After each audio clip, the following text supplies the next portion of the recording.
River of Painted Rock. That is what the Creek Indians call this magnificent river in the hills of North Georgia. Their word for it was the Chattahoochee. For eons, it has flowed through this area of the southeastern United States, bringing life-giving water to thousands of square miles of forests, farmland, cities, and towns.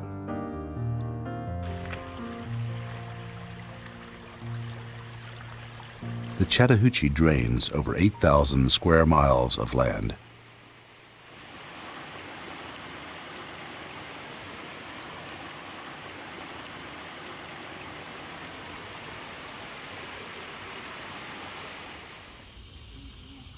The river is a home to thousands of different species of birds, aquatic mammals, reptiles, and amphibians.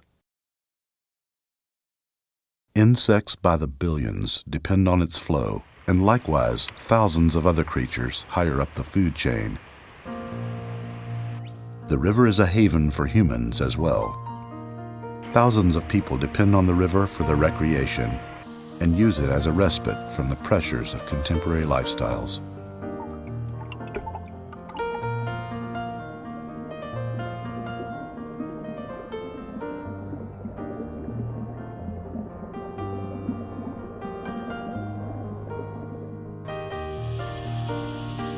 The beauty of the Chattahoochee River is unparalleled.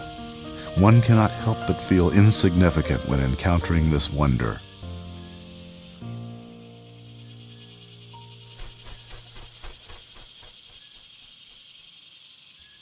For those lucky enough to experience its splendor, it leaves an indelible impression.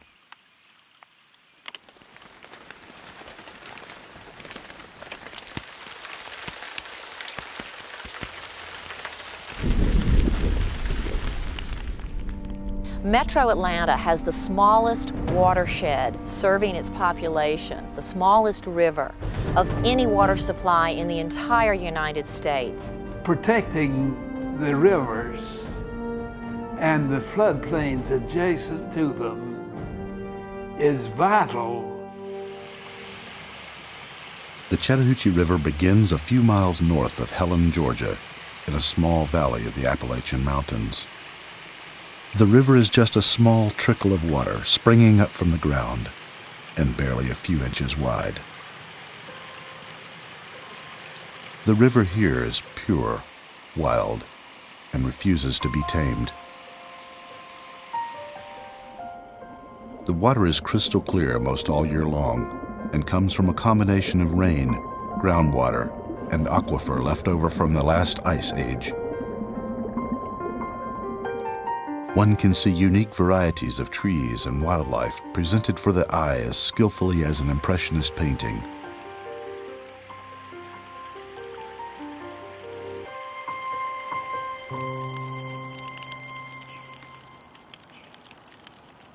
The seasons bring new perceptions to familiar river scenery.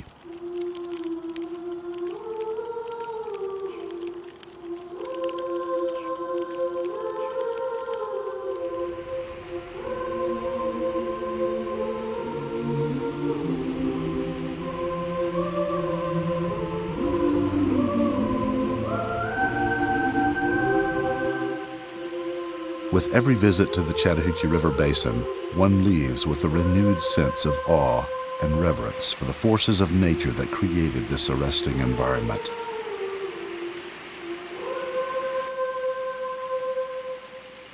The headwaters of the Chattahoochee River are the only place where the river is in a truly natural environment.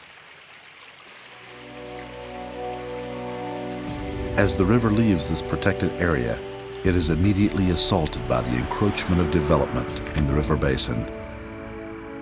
Commercial establishments are built right up to the river's edge to give tourists a rare view. Sewage and polluted runoff fill the river with toxic contaminants.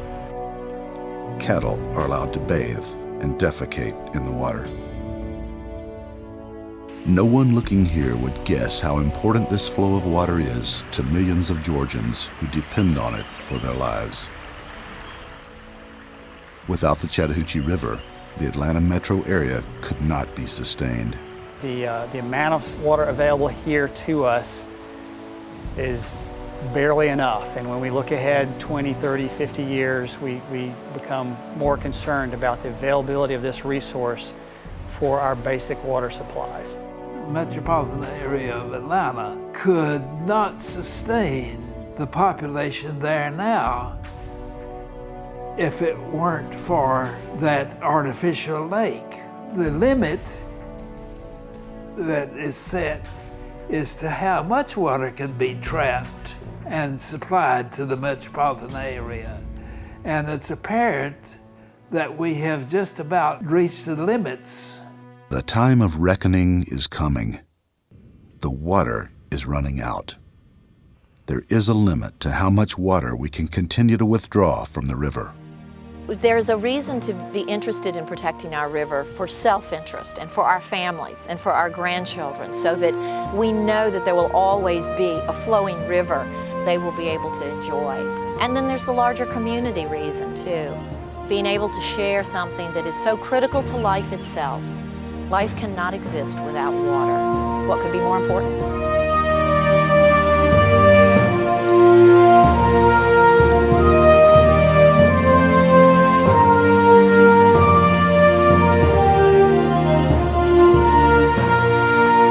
The Chattahoochee, River of Life.